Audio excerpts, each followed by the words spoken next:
And welcome to Understanding Photography with Kim Ayres, episode 93. Today we're going to be talking about the notion of slow shutter speed and the impact that that has on your photos. Usually this is something we're trying to overcome.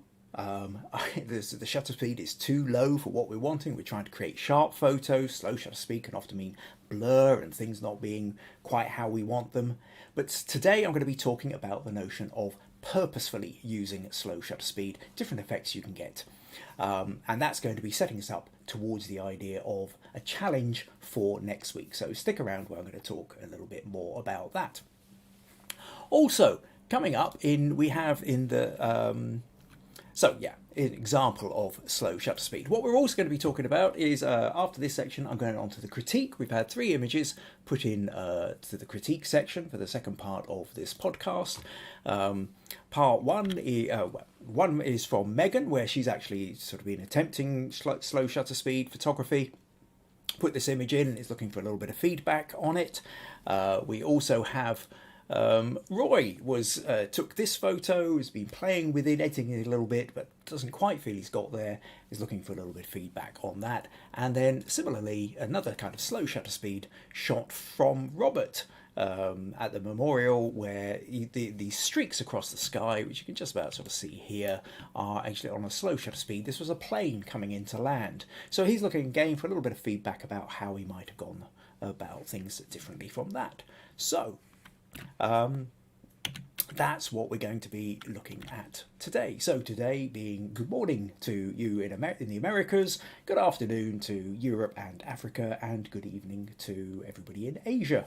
So kind of right across the time scales, as always at this time. Here in the UK it's 3 p.m. So let's just kind of click this bit then.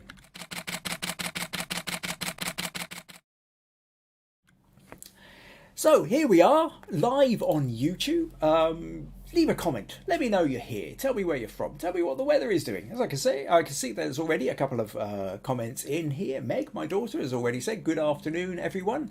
And my wife, Maggie, has also put hello from bright and chilly Castle Douglas. Roy is saying greetings, everyone, from a cold, grey and damp Yorkshire. Jim is saying, hi from a sunny Dumfries for a change.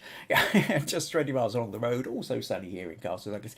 Yeah, we've had a lot of dreary, cold, wet, damp, miserable weather for a while, so it is rather nice to see the sun, has to be said.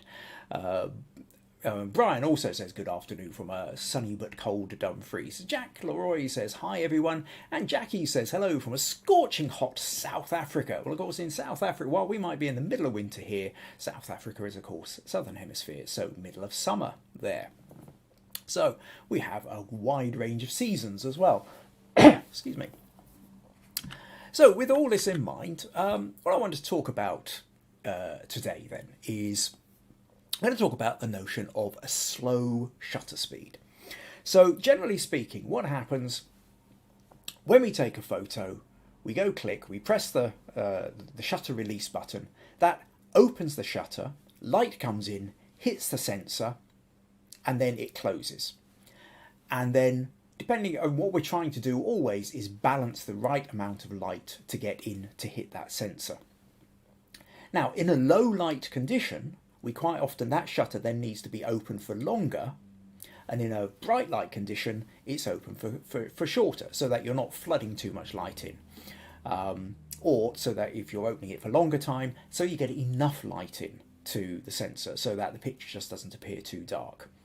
However, one of the side effects of a long exposure is that anything that's moving then gets blurred, and so it sort of slightly smears across the screen.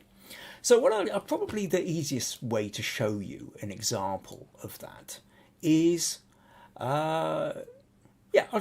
this couple of, here's a photo, for example, and these unedited, sitting just a camera resting on top of a tabletop or a car top or something like that. This was at a fair, or actually I think it was a festival, and there was this fairground thing where you could go on and it sort of spun around. So these are taken at different speeds. So what we've got here is you just about see we've got this bit here, everybody clambers in, it goes up, and it started. You can see slight movement here, slight movement here. What we've got here is it's 1/30th of a second.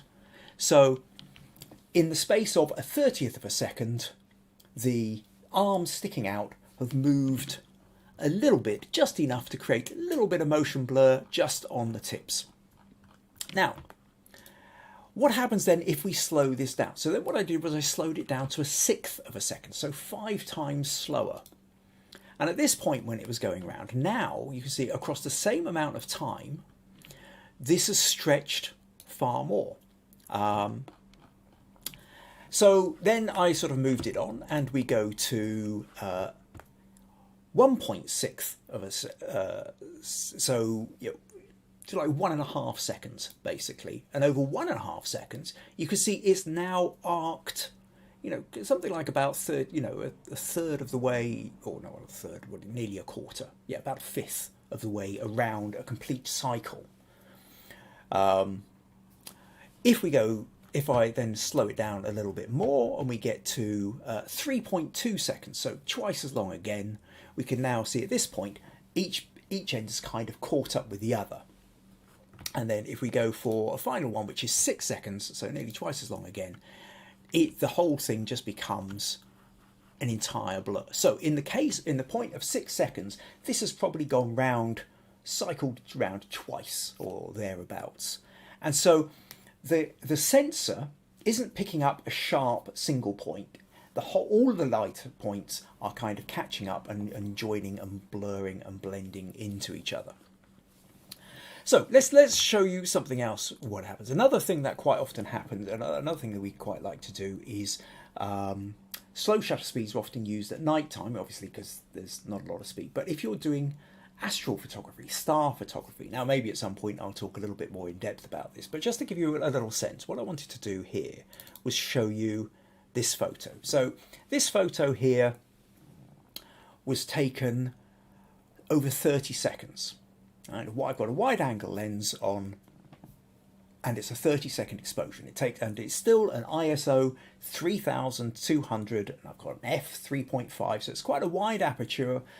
And even at a 3200 ISO, this is still taken over 30 seconds to get it light enough so we can see the stars in the sky, and we can start to see the Milky Way here and what have you. I set against a couple of trees. Now, 1 minute later, this is another photo. Now, what I want to do, and I don't know whether you can see this, let's move in here a little bit, let's zoom in. And what we can see is that in a 30th of a second, the stars have moved a bit. Sorry, not a 30th of a second. Within 1 minute. 1 minute, the stars are not in exactly the same place that they were. Okay? So, this notion then that what's happened here is during that minute, the world has moved. And we can't perceive that, generally speaking. But across the course of, when we take two photos looking at a particular star or cluster of stars, like here we've got, I think this is the Seven Sisters, we can, that within 30 seconds, within a minute, that's actually moved a tiny amount across the sky. And what we find is, if you look at these, that these aren't round. If we manage to take it at an exact, the faster shutter speed, each of these stars will be round. And instead, they're stretched out a little bit. And what happens when we've got the wide angle lens, the edges of it starts to stretch a bit more. So let's show you another picture. So this photo here of a set of stars from a different angle on a different night. This here is a 17-second exposure and an ISO 6400. So I've whacked the ISO up pretty much as high as it will go on the computer, on the camera. You can tell it gets very, very noisy. This isn't even stars, this is just pure noise. There's a lot of noise within the stars. You can see all this colour noise here, but you can see, but at 17 seconds, most of these stars are more or less round. They're maybe starting to go, and certainly if we go on the edges of the wide angle lens, you can start to see they're distorting a little bit more. But then what I did was I took this photo more or less from the same angle, where I gave it a 3.5 minutes, well, just over that, nearly 200 seconds. So, what's that? Yeah, 3 minutes, 29 seconds. 3 minutes, 19 seconds. Somebody else can work it out. I think 3 minutes, 19 seconds. And what we end up with is this. And what we can see here is now, across that, even in the centre of it, it's, smeared. And as we go out further out, this smear gets even wider. So what we can tell here is we're looking at, as the sort of trails come in and it starts you end up with these sort of long lines. The place where it hasn't really happened is this star. And this star is the North Star. And because the camera's pointing at the North Star, what happens is, as it rotates, everything sort of seems to rotate around the North Star. But obviously it's the planet, our Earth, that's rotating. And that's causing a smear. So you can, if you want, and then what some people will do is they will take really long exposures. So they will take exposures that are many, many minutes long. So you end up with really long streaks, and then they will actually stack them together, and you could end up with incredible long lines all kind of circling around the North Star. So that's kind of giving us, giving you like a little bit of introduction as to what happens when you start. When your exposure is open for a while. Got a couple more comments here. Pat says, sorry to be late, family here, we had a long lunch. Always lovely to have a nice long lunch with your family, Pat. John says hello from Columbus, Ohio, and Stacey says good morning, a little late, had to dry my hair. Cold and sunny now at 20 degrees. I'm guessing that's 20 Fahrenheit if it's cold. 20 Celsius is nice and warm, at least here in Scotland. Stormy weather looming, hopefully no snow. Right. Okay, so we're talking about slow shutter speed. So what happens then if we purposefully try and play around with a little bit of shutter speed? What happens if we kind of intentionally want to create a little blur? So sometimes what it can do is you can get, a few different options here. Let's show you this one, which is where what I've done here is I've taken, I can't remember how long this is. It's only about a couple of seconds long, this. But this here, what we have here is we've got cars travelling in the evening. So this is literally looking out my bedroom window down at the street, and you can see the car trails. That in the course of those 2 seconds, the brake lights, the indicator lights, the front lights, and what have you, have streaked across. But in that time, it's moved so far that the actual car itself you can't actually see anymore. There's not enough information that it's sort of streaked across. So the only place you can actually see a car is here, where it's slowed down enough to just start going around the corner. You can see the indicator lights flashing as they're starting to turn around the corner. The car ahead of it is just a bit of a streak. The car behind it you can't see, and there's a car coming the other way where we've got the white lights of the front headlights, and likewise that's just streaked across. So here we're ending up with a case of, we've got the street, and the street could be empty except for the fact that we've got these streaks of light. Now another option of sitting steady is one where what I actually did was I put the camera on the dashboard of the car while I was driving. And then I set it for, what have we got here? 6 seconds. And we ended up with this. So the camera's fairly steady-ish on the dashboard, and you can tell that the windscreen wipers just sitting down underneath there is fairly steady. But as we're driving along, across the course of 6 seconds, cars are turning off, cars are indicating, there's lights. It's quite a dull light. It was kind of dusk. So we had the lights on. Or another one like this, where Ayres actually kind of coming into the town. This one's a 10-second exposure, and you can actually see ghost echoes of buildings here as well. Trees coming down on the left. As I came down the Castle Douglas High Street, cars coming the other way, bumping over bumps, which is of course creating all these kind of wiggly lines as well. And you get really weird abstract forms. Not for everybody. For some people, this is a lot of fun. So actually that idea of sitting a car, you might want to put it on a little bean bag so that it's not vibrating with the engine, but little bean bag on the dashboard. As long as you've got a flat dashboard, stick your camera there, put it on something like a 10-second timer, or to go for 10 seconds, and then you can click it, and you can get some really interesting effects doing that. Obviously, don't do it while you're driving. Maybe do it as a passenger, or have a passenger sitting there ready to click the thing for you. When you're driving, always keep your attention on the road. So what we're doing here is we're trying to get the idea of movement working to our advantage. Now, another thing you can do is where you are trying to literally capture the movement of somebody. Now, I did a set of photos with a dancer, and let me show you these then. So these were all set for between 1/3 of a second and 1/2 a second. And with these, I've got the camera on a tripod. And of course, that's another really important aspect of this, is in order for this to work, your camera needs to be rock steady. You want everything else to be in focus, so the only bit that's blurring is the bit you want blurring. So you sit your camera on a tripod, rest it on a table. The other thing is when you get down to fractions of whole seconds or 1/2 a second or something like that, the very act of pressing the shutter can cause it to wobble and bits become blurred that you don't want to. So either you use a cable release or a remote release so that when you go click, you're not actually touching the camera, or you can do it for something like set it for a 2-second timer. You press the camera, and within that 2 seconds, the wobble has stopped, and then the camera just fires itself. That's the way I do an awful lot of photography if I don't have a cable with me. So what I quite like about these photos here is you've just got this wonderful sense of movement where some bits, so like here, she's just on her foot is fairly stable for a while. This other leg is coming up and so has virtually disappeared. This arm, again, fairly stable. This arm, less so.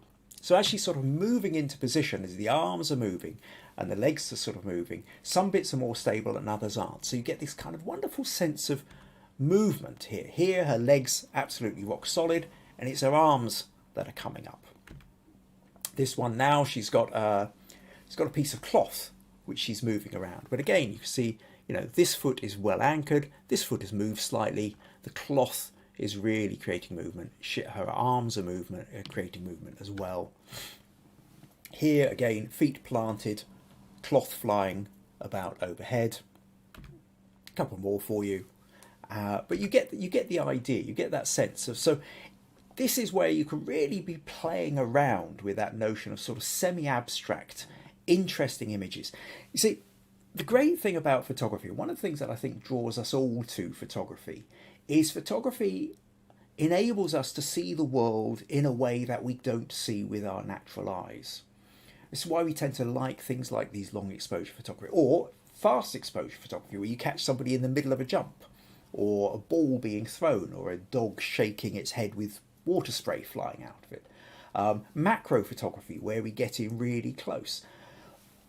All these kind of things, these enable us to look at the world in a slightly different way, which we all find fascinating. And that is part of the core aspect of what we love about photography.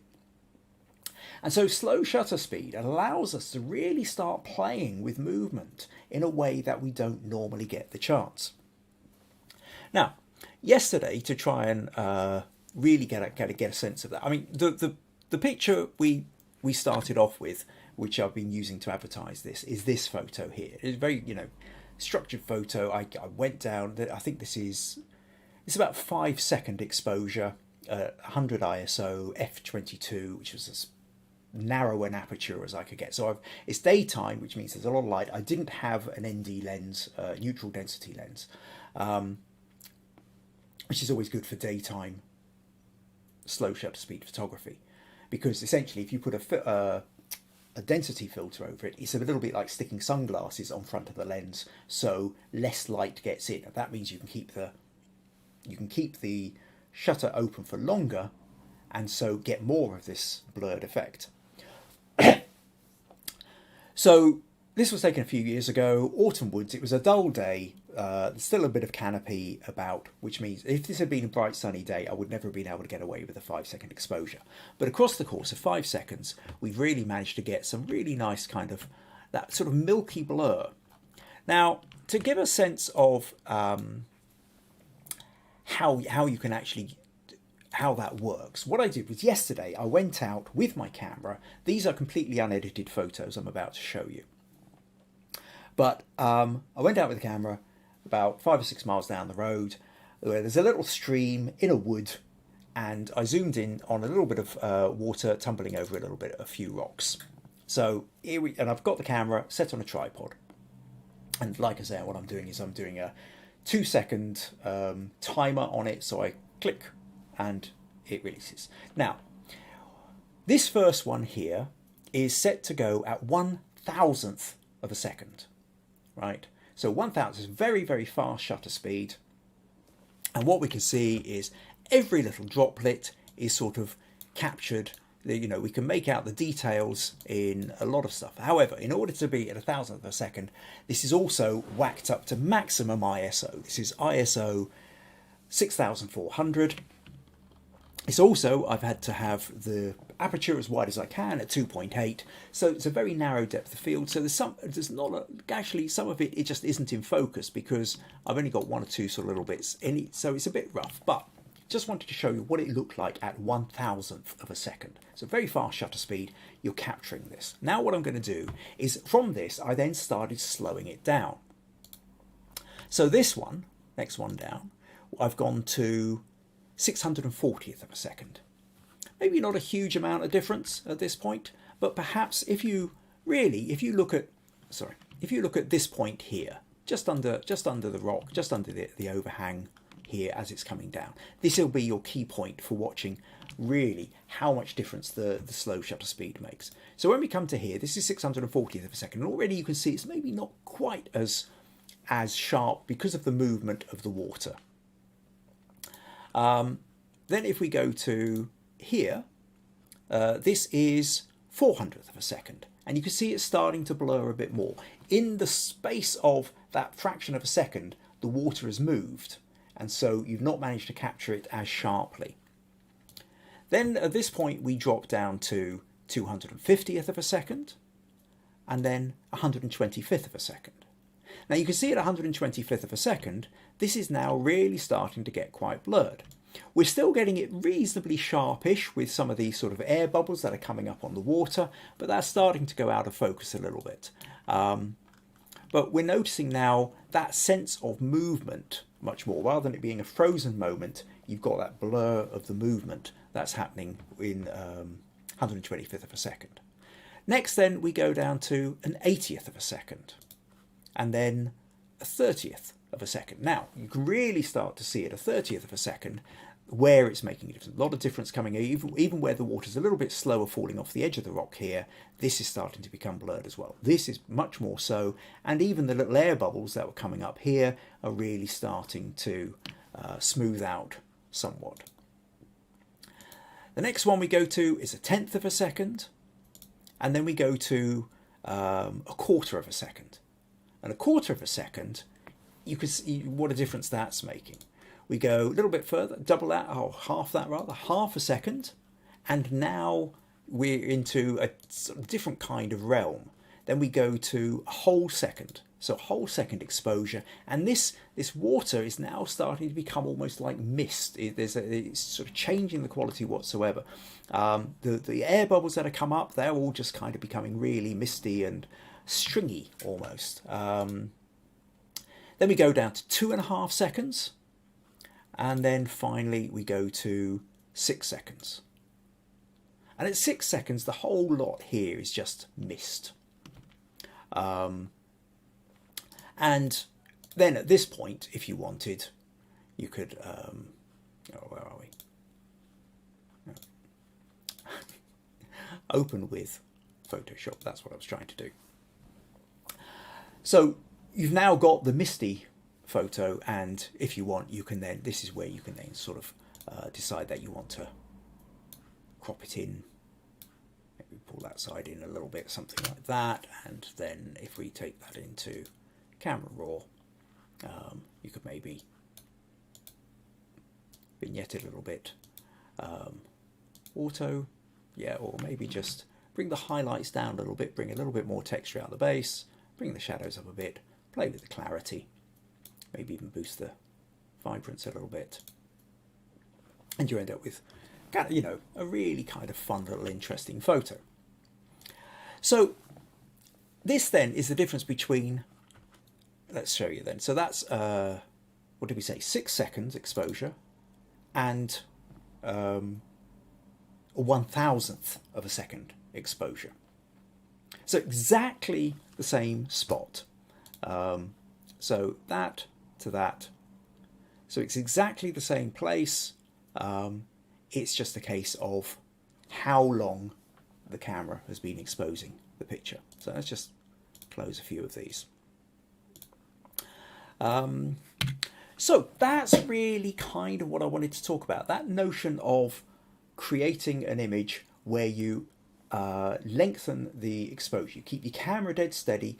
But now, it doesn't just have to be a full DSLR. Most mobile phones these days also have a manual option when you come to your camera, and you can play around with the shutter speed on that.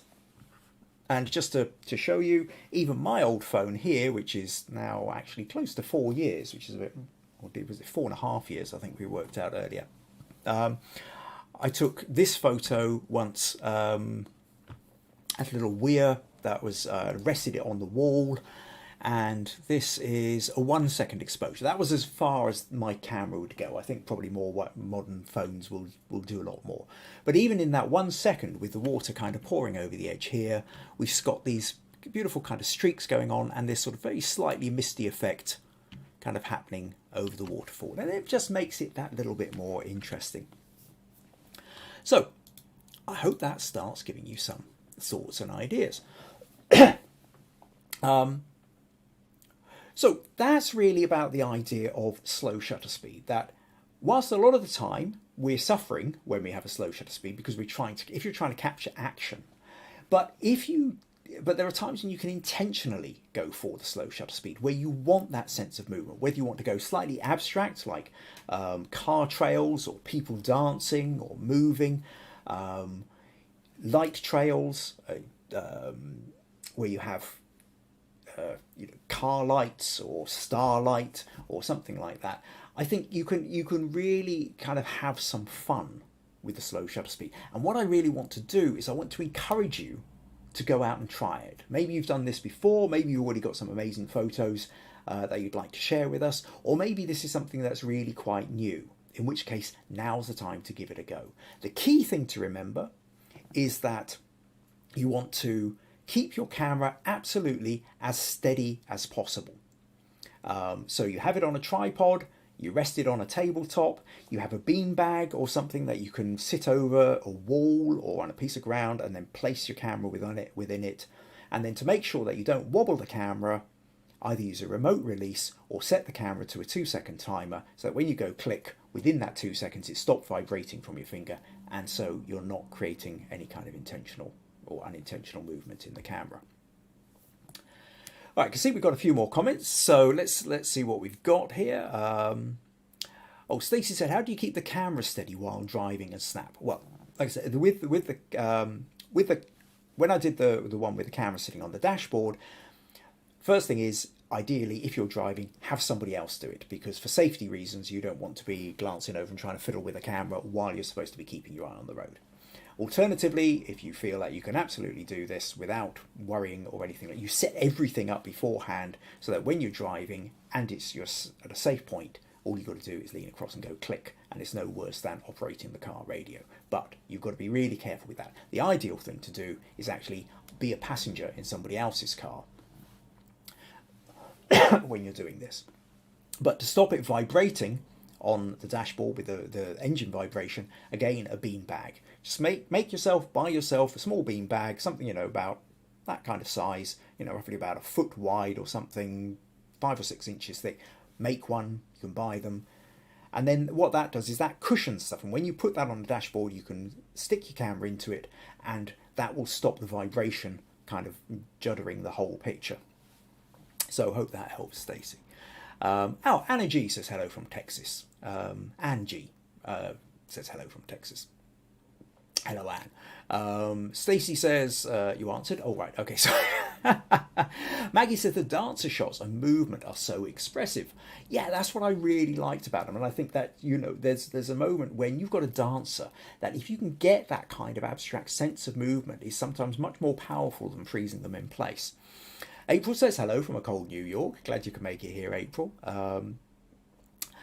VG says, good evening, everyone. Oh yeah, and VG, and asking how VG's feeling. VG was suffering quite badly from COVID last week. It's past the worst of it now, so that's good to know that, VG.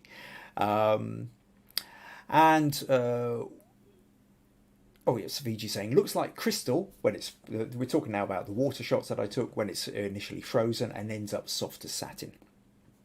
Okay, Stacey's asked what ND filter did you use? I didn't use an ND filter. I'm just sorry. It's just suddenly realised Anne is Anne from Texas. Yes, of course, it's Anne from Texas. Hi, Anne. Robert's wife, Anne. Yes. Right. Okay. Yeah. And then Roberts here says howdy from Texas as well. That's This is me taking a moment to click. Back to Stacey's ND filter. I didn't use an ND filter. I don't actually have an ND filter. I might be getting something. I think somebody was talking about loaning me one fairly soon, but at the moment I don't have one. So, but you can buy filters easily enough. Just go to your favourite camera shop or your camera site website and look for filters. You need to get one that's the same width as your lens, and they just screw on. And you can get different kinds, something like an ND 1000 or something like that, but will give you a 10 times. So it's the equivalent to sort of notching your camera along 10 different exposure levels into the darkness. So that's really good for if you're wanting to do daytime. Sometimes you see like these sunset photos where the sea is all quite misty or something like that. That's really good for doing that. So, but ND filters is a whole kind of area to go and investigate. Right, okay, so hope you found that useful. Hope you found that interesting. So on the back of that then, next week I'm setting the slow shutter speed challenge. And what I want you to do is I want you to submit your images. Now, if you belong to Facebook and you want to go to the Understanding Photography with Kim Ayres Facebook group, then you can submit your images there. If you don't do Facebook or you don't want to submit them directly there, you can email me to kim@kimayres.co.uk. You can see kimayres.co.uk is my website. You can go there and submit the images. It's just one each, please. Make sure you get them to me by Friday, kind of the latest, because I have to kind of do a lot of work now for just getting these out on Sunday. So yeah, send me an image. So have fun with really have fun with this. Go out and experiment. Now, if you can get outside and you want to try star trails at night, or you want to try an evening shot and you get car light trails, that can be fun. If you have a dancer or if you have a child who's just spinning around, try and capture something of that. Maybe if you're stuck indoors or something like that, you can try. I think I was chatting with VG yesterday about the idea of a chessboard. If you had a hand slowly moving across a chessboard, or somebody playing games, Monopoly pieces, rolling dice, or something like that. Have a hand doing something. Even in a kitchen, stirring the soup, pouring milk onto your breakfast cereal. There's 1,000 different things you can try out with that notion of slow shutter speed. And I think if this isn't something that you've really done a lot of, you'll find a whole new world of creativity opens up to you. Like I say, if you can go out, you can do stuff out, but indoors as well. And for those who, especially in these kind of COVID times, or if you're isolating or whatever, or even just the weather's too bad to go out, then there's an awful lot of things you can do indoors. And the great thing about slow shutter speed is indoors, we're always complaining about the fact that there's not enough light. With this, the fact that it's low light is your friend, because it means that you can set a longer exposure to get more light in without having to worry about overexposing it. So next week then, slow shutter speed challenge. Really look forward to seeing what you're going to send in for that. I'll set up an event page on Facebook, and I'll set up the YouTube thing later this afternoon or tomorrow, and put in a couple of suggestions to just remind you. But get that one into your diary, and like I say, try and get the images through to me by by Friday if you can. We've got somebody else. We've got Sandy Gay who says hello. Hi, Sandy. Glad you could make it along. So, there's some thoughts then to play around with slow shutter speed, and I look forward to seeing what you're all going to come up with. Now, next up, something I introduced last week or the week before was I thought we'd kind of do like a question of the week. In the Facebook group, Understanding Photography with Kim Ayres, if you haven't already joined it, just go to Facebook and type in Understanding with Photography with Kim Ayres. You will find it easily enough. Or for that matter, go to my Facebook page, where we at Kim Ayres Photography, scroll down a lot of my posts are actually linked through to it, so you're also likely to find it from there.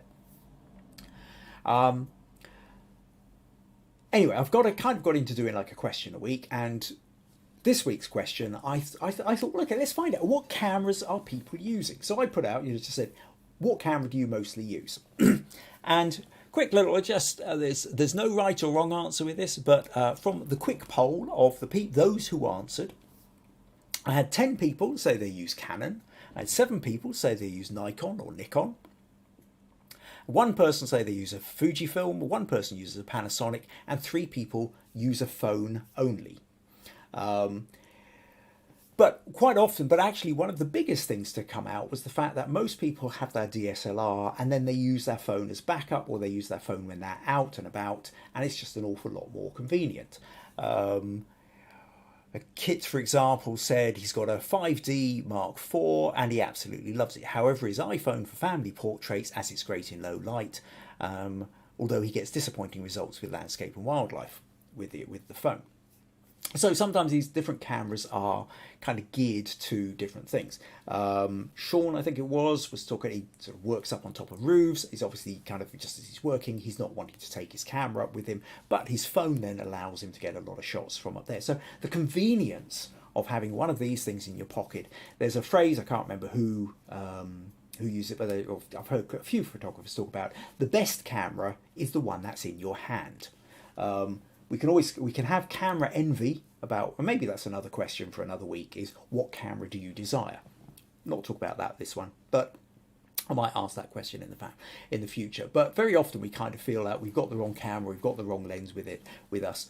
But really, the fact that we've got a camera at all with us is what gives us the opportunity. And our phones are great things for that. And I think a lot of people tend to be using their DSLR first, but they've got their phone in their pocket. And if they're out and about without a DSLR, then, or mirrorless, then out comes the phone. What else have we got? VG says, looking forward to the thing in isolation, and we'll try to make the best out of it. That's excellent. Jackie also says the cell phone is great when you haven't got the DSLR with you. Yeah, absolutely. Okay, so what I want to do now is move on to the critique section. So, critique section, this is here for you to get feedback about your images, get past your sticking points. If you've got photos which you feel just aren't working in the way you wanted them to, then send them in to me. Again, you can put them in the Facebook group or email them to kim@kimayres.co.uk, and I will do my best to try and help you with working through whatever problems and sticking points you've got. Just to remind you, if you find these podcasts useful, entertaining, you'd like to support them in any way, then buymeacoffee.com/Kim Ayres is one of the ways you can do it. Okay, right, so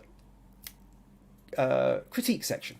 So what I'm going to do then, we've got 3 people sent in critique, and the first one is Megan, and Megan sent us this photo. Now, I did ask her if she could send me a high resolution one. She said she would, but hasn't quite got back to me. So we'll just have to kind of make do with this. It's a fairly small photo, so it kind of makes it a little bit more difficult. But she said she was using her Nikon D3 3300. It's a point and click photo looking for critique. So let's move in a little bit. So working with that notion of slow shutter speed, and again, water does tend to be one of these things which is great for sort of getting that sort of soft movement. Again, unfortunately, because this was put straight on Facebook and she hasn't sent me any more information, I don't know what the settings were on the camera with this. What I would say is there's 2 things that strike me about this, Megan, in terms of where you want to go with it or what you have to be careful with. The first is it feels that the colours feel hypersaturated, oversaturated, overcooked is really the expression I would use with this. That these greens here on the left, I mean, we can see bits of ivy and bits of ferns. I've never seen ferns and ivy that colour. Similarly, the reds over here, even if it was in fall or autumn, they just seem too hyper. Likewise, even the blue in the water. So it looks like essentially what's happened. Now, whether you've just hit an automated filter or whether you've been playing with sliders, this is oversaturated. And oversaturated, it stopped looking too much. It looks a little bit more like an illustration than a photo. Maybe if that's what you're wanting, that's okay, except for the fact that it just sort of feels too loud, I think. So really, I think if you're going for a nature photo, yeah, there's nothing. Sometimes it's a bit of a dull day, sometimes the light isn't hitting right, sometimes you just want to tweak the colouring to give little colours a slight boost. But I think nature photography is one of these things which you have to be really careful with, that you can overdo it. And when you overdo it, instead of looking at this and going, oh, there's a pretty picture of a nice little brook, a little stream running, all I can go is, whoa, those colours. So really, Megan, I would say the key thing here to think about is when you're taking photos in nature is to really be careful about the balance. Sure, it might look a little bit dull with the first camera and maybe you want to nudge the contrast slightly, or you might want to nudge the saturation a little bit, but it's about degrees. And I think the more you do that, the more you learn from it, you know? So that's really the key thing. The other thing I would say about this is the eye kind of gets drawn and we disappear off the edge of the photo here. There doesn't feel like there's a main place for us to look. The water just sort of drags our attention away from. I think if we'd had a sort of curving round a little bit more, if it was more like an S shape, I think that would have sort of kept us within the photo. But instead, this one kind of sweeps us out of the edge of the photo. But again, that's a compositional technique to play around with. I think the key thing you need to worry about is your saturation. But anyway, I hope that gives you some thoughts there, Megan, something to, some ideas to play with.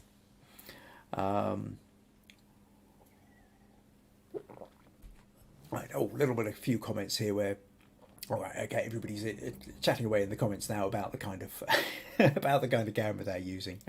Okay, what I want to talk about next then is Roy. So Roy, I hope you're still with us in Yorkshire. And Roy sent me a photo, said, this is an image for critique on Sunday. So this was the image he sent in. And he says, I'm happy with the composition, but I think the image could be better. I think I've identified one editing mistake, but I look forward to your insight. And then he emailed me the original.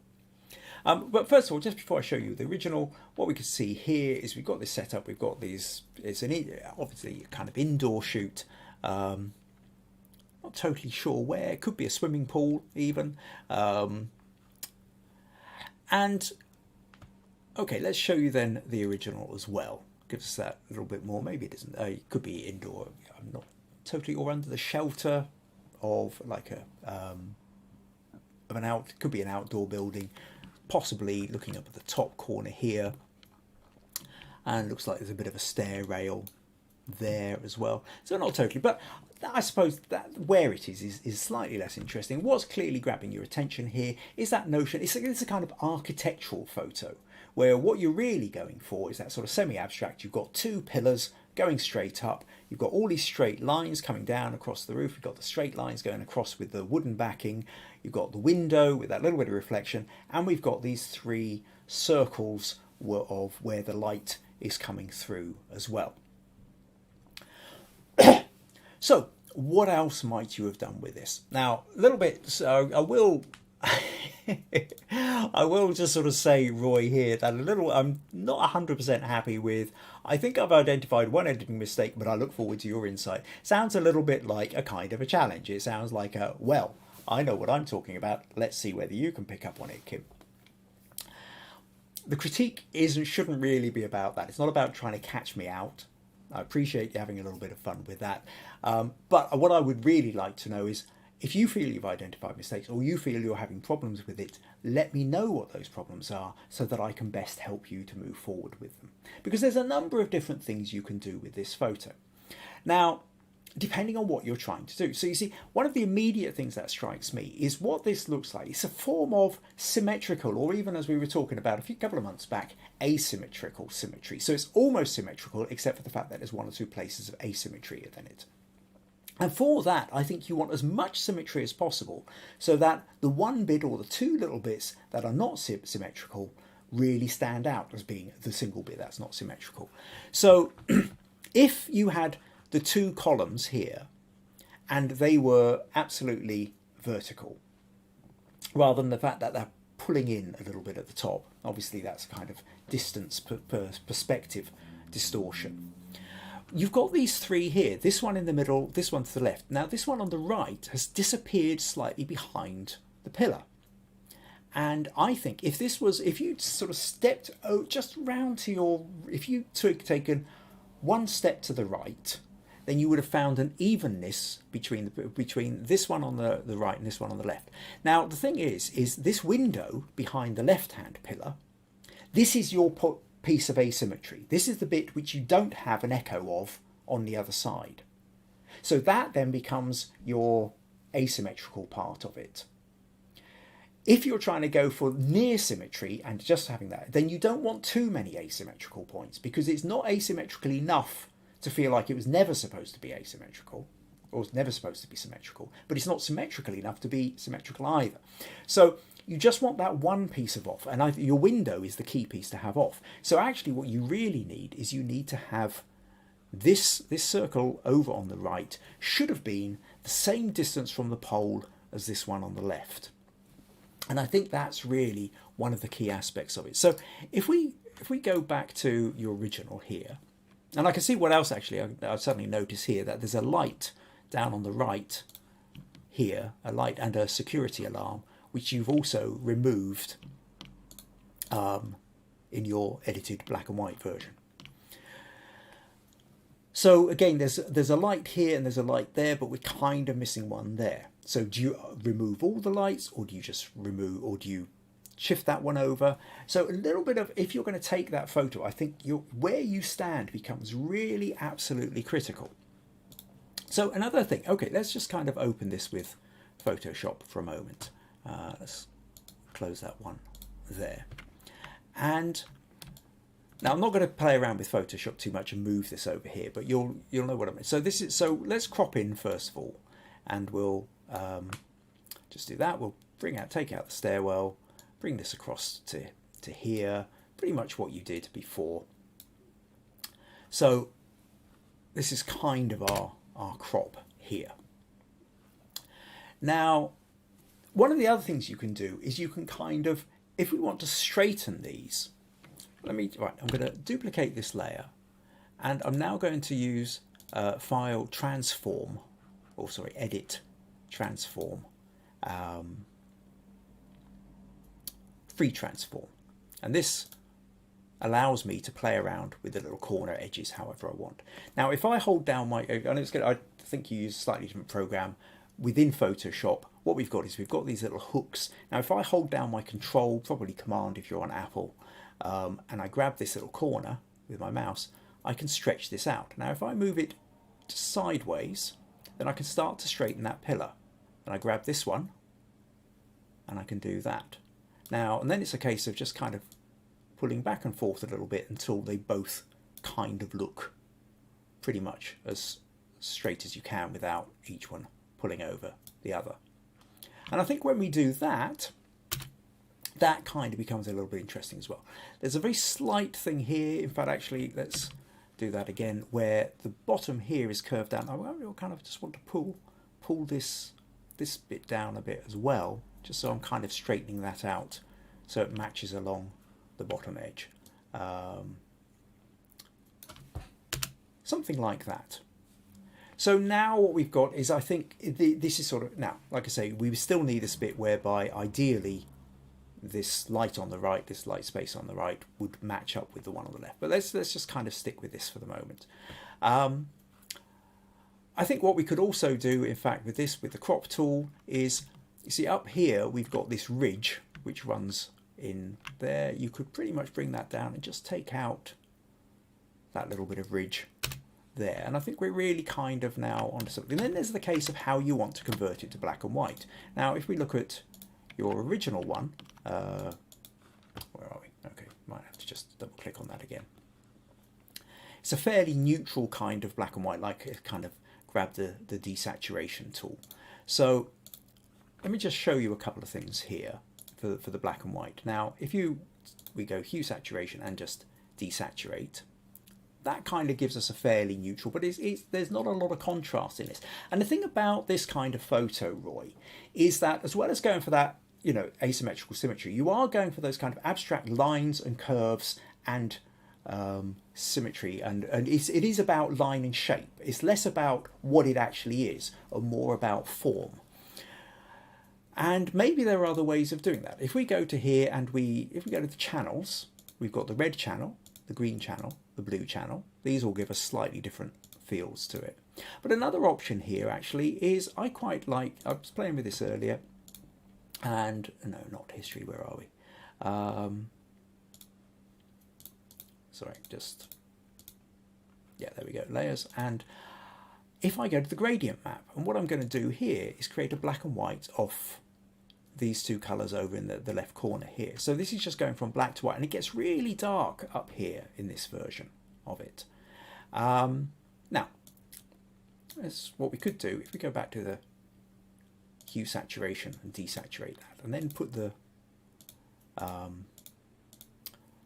hue saturation. Now, if we want, we can take this and we can mask out, say, the lower part. You could just lighten that side if you wanted. Or maybe even just do that at kind of half strength, just sort of bring out a little bit more detail at the bottom, something like that. But actually having a dark ceiling really makes those oval light areas punch out quite considerably. So that becomes an option to play with that. I think, again, similarly, you probably do want to get rid of a couple of these little bits like that.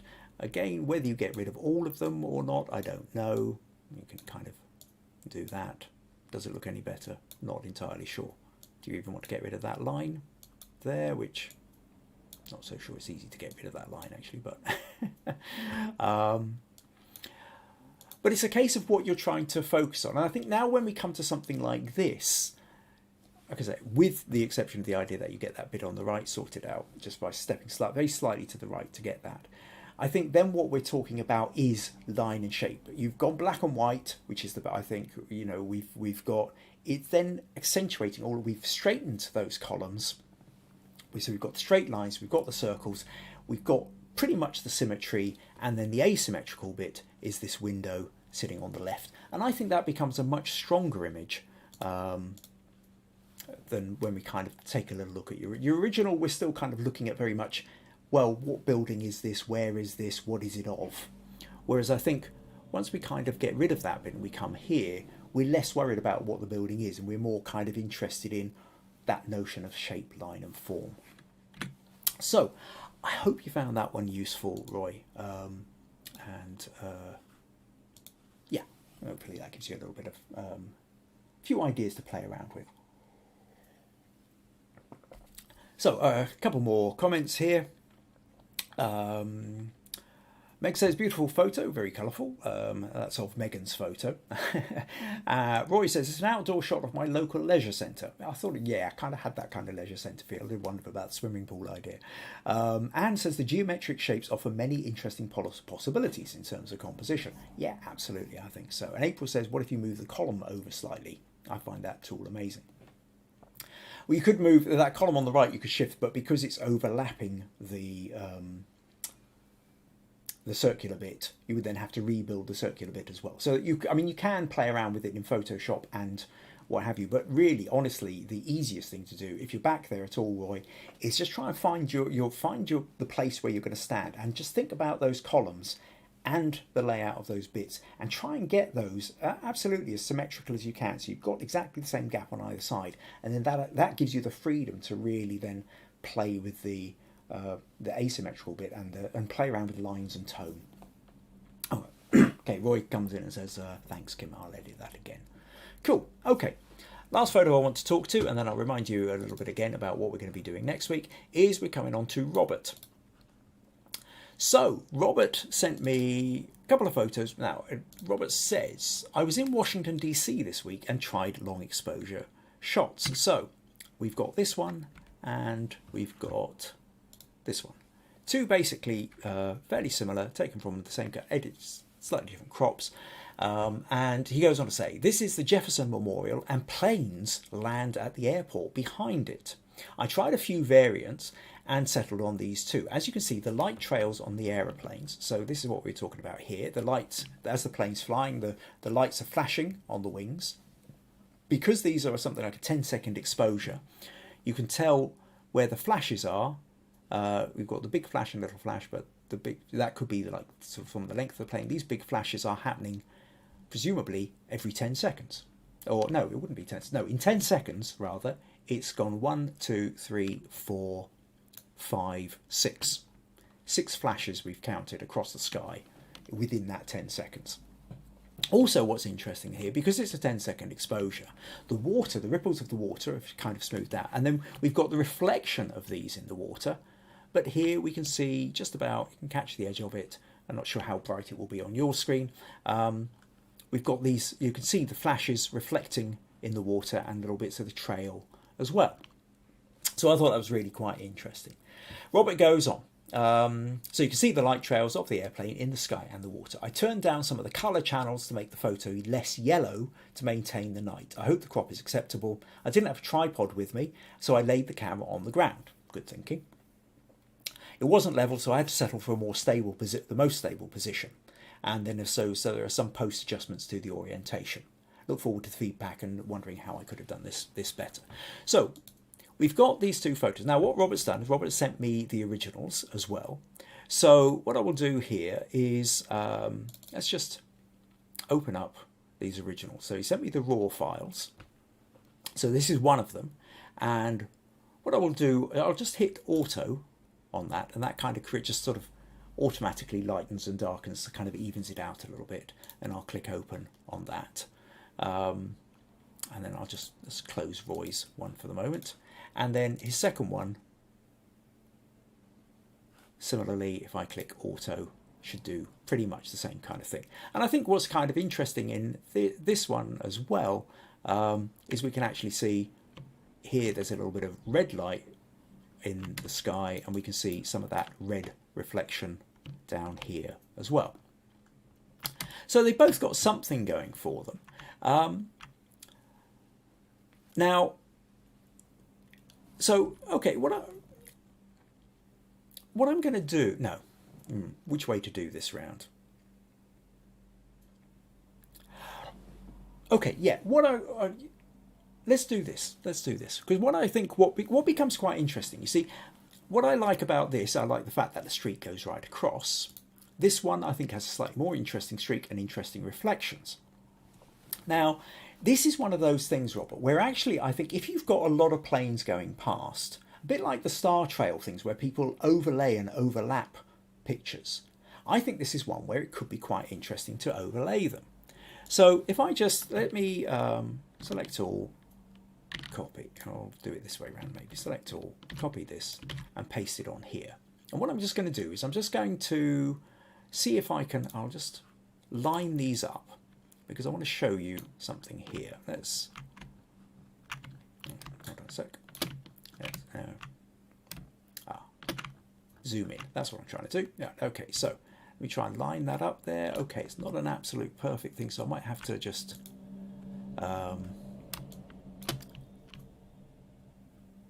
edit, transfer.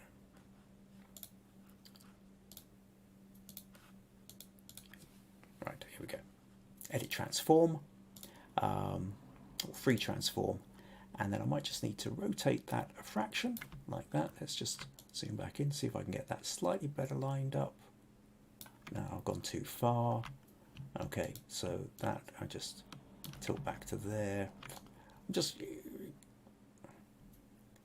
close enough for the moment. Okay, so what we've got then is we've got one picture overlaying the other, and let's just crop that in a little bit. So we've got right. So we've got that. Now we've got that. I'll select all, copy, paste. So I've created a layer which has got, no, I don't want to do that yet. So now what we'll do, is we will rotate that just to straighten it up a little bit. But what we've got is we've got the two pictures lying on top of each other. So we've got that one and we've got this one. Now, the thing is, what I want to, please indulge me, and my apologies for sort of playing around with this, so you've not been getting too bored. The point that I want to get to here is that if what I do with this layer is I overlay it in such a way that if I go to lighten, like that, it puts the streak, both streaks go across, because the lighter part is showing through under the dark, over the dark part. So wherever it's lighter on the one above, it will show against the dark part. Because you've got one streak here which is lighter than the background, we've now got two streaks coming in. So now we've got that. Let's just, okay, let's move that up a little bit, just like that, so we get rid of the bottom bit of crop.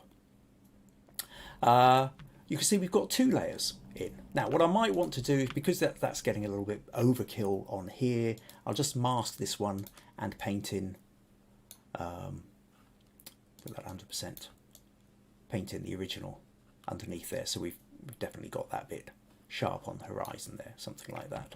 But it still looks like it could be tilted just a touch further, something like that. So what we can see here though is we've now got two sets of light trails, and we've got two sets of overlapping, well, you can't really see that quite so strongly, but we've got the overlapping sets of reflections as well.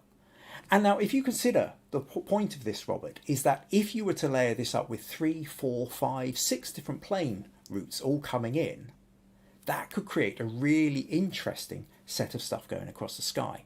Now, once we've got this, now what I'll do is I'll select all, copy and paste, so we create our merged layer at the top here. And this merged layer we can now take into Photoshop and now start playing around a little bit, where we maybe, if I do the auto color, well, that's kind of a little bit interesting. Let's maybe nudge it just a little bit more blue. Perhaps at this point we could start a little bit of a vignette.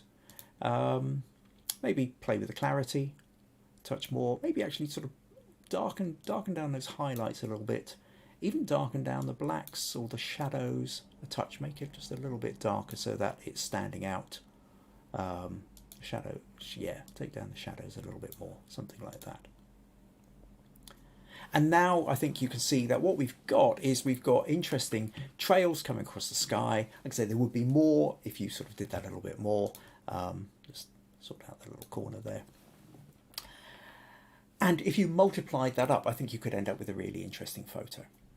So that's really where I would go with that, Robert, is that I think it's a really interesting idea, capturing those plane trails. Can you up it a level by, if you've got several photos, and if the camera is always in exactly the same place. Now it did look, obviously with those two photos, they were slightly apart from each other, which meant that it was trickier to line them up. But if you've got your camera in exactly the same position every time you take the photo, then it then means that you can layer them up and stack them much more easily when it comes to sort of you're playing around with the editing, and you could line up as many different plane trails as you want. And I think there's a lot of potential to sort of play around with it. What you do have to be careful with, obviously, is that your main part of the memorial here doesn't get blown out with layers of light on light on light. So maybe you want to create this masking effect so that you've got one solid one underneath. But I'm sure you could play around with that. So I hope that gives you some ideas to play around with, Robert. Could be useful. Okay, so couple of comments here. Robert says, that's interesting. Hadn't considered stacking them. April says, I really love the reflections. Vici says, beautiful shot, Robert. Reflection looks quite interesting after editing, but the shot itself is great. The stillness yet busyness is riveting. And Stacey also says, I like the copy layer technique and edit. The light trails are accentuated. Beautiful. Excellent. Right, so that pretty much brings us to the end of this session. If you found it useful, entertaining, you'd like to support these podcasts, then buymeacoffee.com/Kim Ayres is one way you can do it. Another thing to do is invite your friends. Let other people know about this. If you haven't done so already, make sure you subscribe to the YouTube channel. And of course, this is episode 93.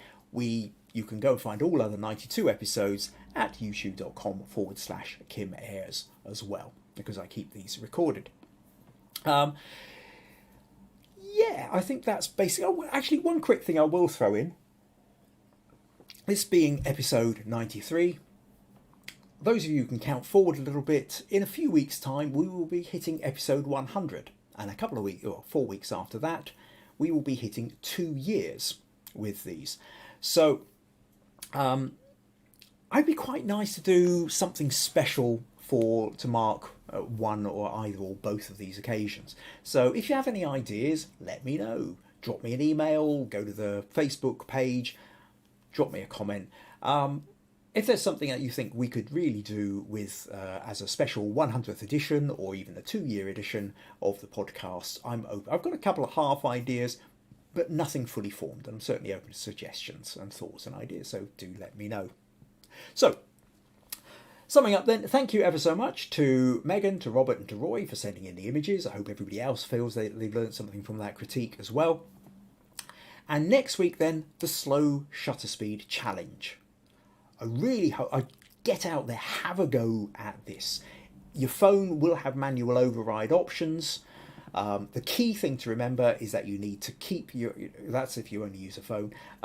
The key thing to remember is to keep the camera as steady as possible, rest it on a solid surface or put it on a beanbag, or use a tripod. If you're using for the long exposure, if you don't have a remote release, set it to a 2-second timer so that when you get click, it's no longer vibrating from you pressing the button, and the picture will be as sharp as it can be. And then play. Learn. And I think you will find just playing around with this that it will open up a whole new realm of experimentation with the camera, which is really exciting for the likes of us who just live and adore photography. So that's us. Definitely really looking forward to seeing what people are going to come up with. Send in your images, either put them in the Facebook group or email me, kim@kimayres.co.uk. And I look forward to seeing you all next week. I need to press that button. And then last couple of comments, a couple of people saying thank you and good night and enjoy the rest of your week, which is, absolutely what we want. Good night and enjoy the rest of your week. And I'll catch up with you next Sunday. Take care. Bye-bye.